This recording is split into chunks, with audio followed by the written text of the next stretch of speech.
Ladies and gentlemen, welcome back to the Legacy League week number 1 with Woofy GG, GGJ, and Ridiculously Average. Today, me and Riddick are going through AICO versus ID, which is our second set out of 4 today. Riddick, what do you think about this? Because I see a little bit of a trend here on the ban side. Woofy, I'm sad. I'm sad we don't get to see any Torvald players on Frogger at the moment. But yeah, bans at the moment. If I could just pull them up real quickly. Bans. Sorry, Woofy, just refresh my memory. What is the bans for this map, if I can ask? Well, the picks have become game number 1 on Jaguar Falls, game number 2 on Frog Isle. On the side of the bans, we have AICO banning the Frozen God, while Infected Dragons bans Ice Mines? I think Ice Mines is probably one of the easiest maps to just say, okay, cool, just ban this. Because Ice Mines is the hardest map to push in this game. It is so tight, it's so close quarters, there's not a lot of movement room to move. It is the push is essentially based on ults, and if you don't have any of those game-winning ults, you don't have the King Bomb, you don't have the Dread Serpent, you're not going to be able to make that push. You have to spend ults to make that push. So it's not a very fun map to play on. It's not really entertaining, and it doesn't work out super well. Well, that's true, but if you ask me, I'm just one of those old guys that is like, where's my Glacier Keep? But we'll just forget about Glacier Keep for now, because let's actually look at the draft for game number 1 between these two juggernauts here. On the side of AICO, they have chosen to ban out the Torvald and the Nara, while picking Androxus, Maldamba, Khan, Nando, and Strix. Ouch. Like I said, I'm sad we don't get to see Granddaddy Torvald on his home map. You know those fun memes. Just get to knock an entire team map, be like, yeah, okay, cool, I did something, I'm happy, I'm fun. But I am excited to see the sniper battles we're going to see. We've got the Strix, we've got the Kinessa, we've got the Master and the Tutor. Bojan Turi, obviously, on the Kinessa. That's going to be a fun play to see. I'm betting you that's Bojan Turi on the Kinessa. I will bet my life on that. I'm not too sure he's going to be playing the Strix on the side of AICO, but it's looking good. It's looking refreshing. We're seeing some interesting picks coming out from both sides.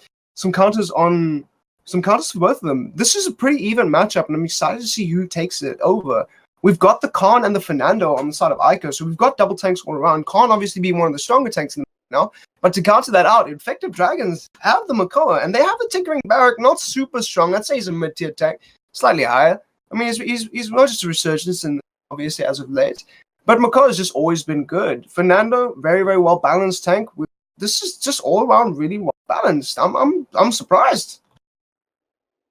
Me too. Like for the first time this set, well, today our first sets are happening, and this time around we have much more controlled drafts here compared to the Crisis versus Bloodlust game, where it really seemed like they were just testing out some new strategies. This time around we have way more meta picks going through and meta drafts going through. So we just have to wait and see. We are slowly getting into the game, so give us a few seconds to be in sync.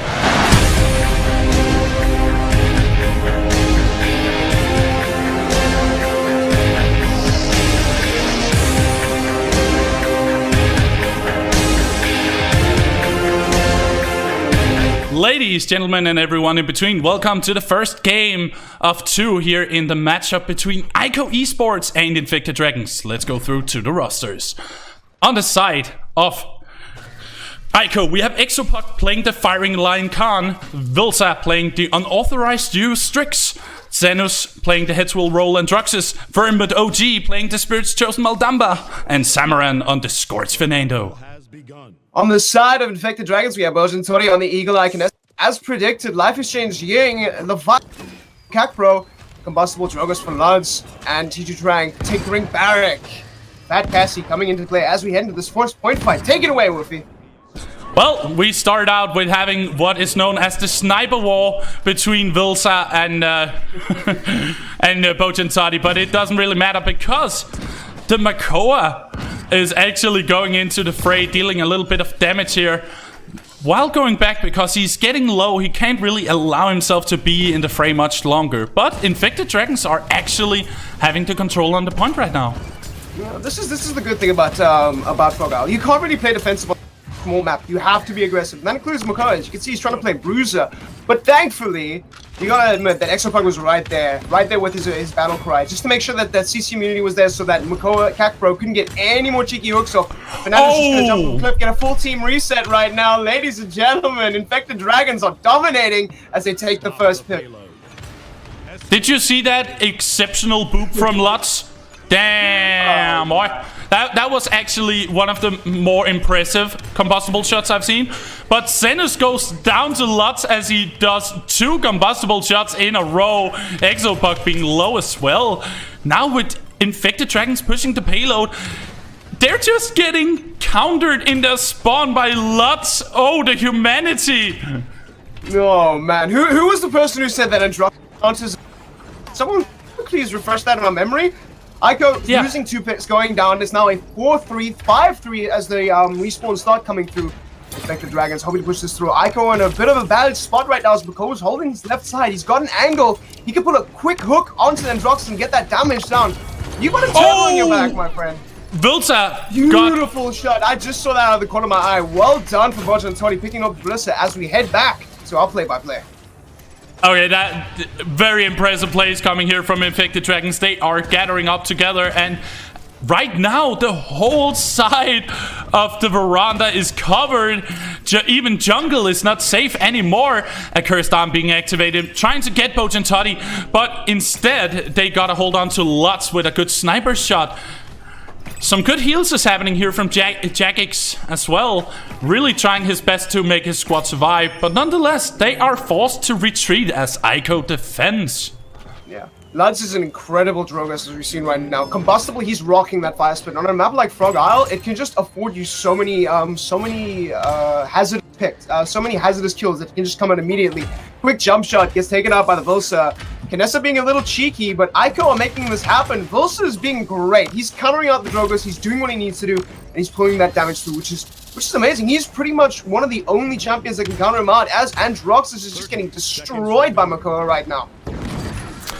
Vilta getting some really essential shots here onto Lutz and Cacbro. They are not in a good position, switching to his little Gunnerino he has in his pocket. And now the whole reset is happening for the squad of Infected Dragons. They won't be able to push in as their main tank is low. He is actually on the other side of the world, also known as Heaven. And with 5 seconds left on the payload push, they really cannot afford losing any other members. Great pick from Bojan and Tony, managing to take out the Androxus. Tina's getting sent back to base, got a 1 second cooldown for that. 11 seconds on the Fernando. And this is starting to go the way of Infected Dragons. Headhunter gets popped as Bojan and Tony's looking for those kills, playing damage and flank all in one package, but not enough to save him. Vilsa takes him down. Sniper 1v1, bro. Well, Sniper 1v1 followed by what is known as counter versus counter. We had Drogos trying to play against Nadroxus, and in the end, Trank Q, he actually got down due to some very good help from Jagex as well. Samaran very low, and with his shield up, it's only a matter of time before he can be protected. The overpower activated button to no avail from Exopunk as he goes down just the same. But at the same time, we still have Samaran controlling the overtime. This is just really going down. AICO's defense right now is hinged on Vilsa's performance. It's hinged on him being able to take out the Drogos, and it's looking very close for Infected Dragons. They have all 5 members available. AICO are going down for a 2v1. Khan's trying to hold the point. He's trying to survive, but it's not going to be enough. He gets pushed back, and it's so close. Infected Dragons push successfully. It's a 2-0 on this first point push. Can I give some time to praise to the Lord of Drogos? 10, 3, and 5 on Lutz. Oh my lord. He has been enabling his team immensely. Like, Zenus has had no pressure done this game with 3, 7, and 3. And Jagex has not died once, the only one that has not died this game so far, with 15 killing spree or elimination spree. Like, that means that he will be at the top of the net worth with 2,153. Attaboy, attaboy.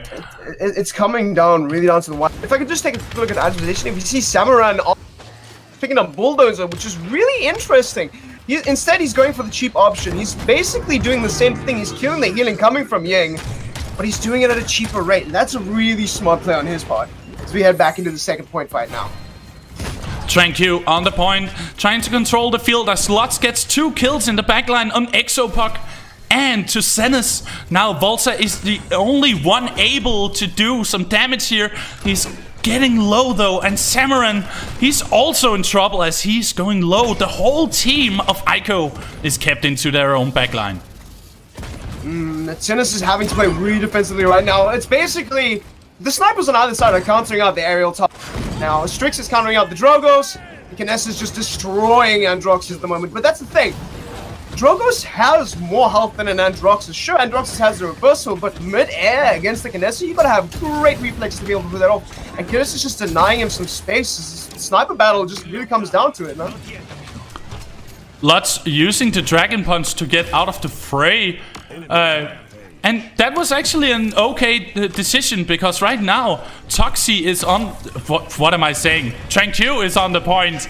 And the accursed arm has to hit the tanks, but he chooses to go somewhere else with those shots on Zenith. Lutz gets him down, and the overtime is in favor of the guys in red. Infected Dragons gets the second capture. Exopuck is gonna go down. Infected Dragons just seem to have more damage. They got the Drogos, they got the... And unfortunately for AICO, they're playing like they have 4 champions, and Droxus is not getting any momentum behind him. He doesn't have enough room to operate. He can't make these plays, and sure, Vilsa is making opportunities, but just Kness is there to just deny it. Overpower comes out, doesn't really find anyone. Exopuck is going to get taken down by Lutz. Beautiful Drogos playing from this person right now, from this player right now. Lutz right now pulling up some weight with the combustible shots. Tennis is getting control. Who said that Androxus was a Drogos counter? Lutz says no to that theory. It's just all about hitting those mid-air rockets as we see right now. The thing is, AICO do have point pressure. They do have the tankiness. They can sustain it, and Maldumba's doing it from working right now with Vermut. He's doing his absolute best. He's got the Dread Serpent available. He can stall this push if he needs to. But there's just not enough damage coming out from AICO. They just don't have it at the moment. They're getting super hard countered by Infected Dragons. Dragon Punch is going to come out, but is it enough? Infected Dragons going to take this away, the first set. I don't even know how to react to this. That was a little quick, man. That has to be the quickest game we've had so far. I couldn't even follow. Like, the alt was a nice symphony, just, you know, listening to the birds singing, and you're just walking down the lane. Can I just say, Lutz is OP? Yeah, nerf Lutz. Nerf Lutz. Nerf Lutz. Oh my god. Lutzy, take a chill pill, sit down, let your team do a little bit of their work, you know. Like, what was the score on Lutz? What was the actual... At the end, he was 14, 4, and 7. And Seriously? he was the only one in the entire game with a 2-digit kill score. But on the side, but Jagex also had 20 assists, 1 kill, 0 deaths. Gents, if I could be completely honest, now I finally understand. Because of that match, he's so depressed. I don't know. I can't I was confused, though. If I have to be completely honest, I was confused about halfway through that match with the sniper shootout. For a second, I thought I was casting CSGO. We were having some fights there. I was getting a little worried. Do you know what? The quick scopes. I was about to pick up on the same thing. And it weren't that. And it's like, so I remember, right? So when I watched these games originally, I was like, wow, this is actually really close. Now, we got the second set coming up now. Haven't we got the second one? Right now, the second game. I forgot what map it's on, but this game is completely different. Okay, it is on Jaguar Falls. Yeah, Jaguar Falls. AICO. This is where, like I said, AICO. To me, we're an underdog team, and I'm not saying that to be nasty or anything like that. But to me, on this map, obviously, we saw it. We had to spectate it and all that stuff. But this showed potential to me. This, once you guys see it, you will see why I say This team are a dark horse here at the MLL. Anyway, I'm going to hand it over back to the boys. We're going to get set up for round number 2 on Jaguar Falls. AICO versus Infected Dragons. Yeah, that one. Infected Dragons. Yeah, that one, you know, that team that I invited to the league, but let's not talk about that. But I totally went and drew a blank there, but it's okay. Right, guys, thank you very much for watching. We will be back momentarily. Don't go anywhere. Get your mum, your dad, your uncle, your sister, your aunt, all your family, your goldfish, your cat, your dog. I don't care. Bring them here. This is the MLL on Legacy TV. We will see you shortly.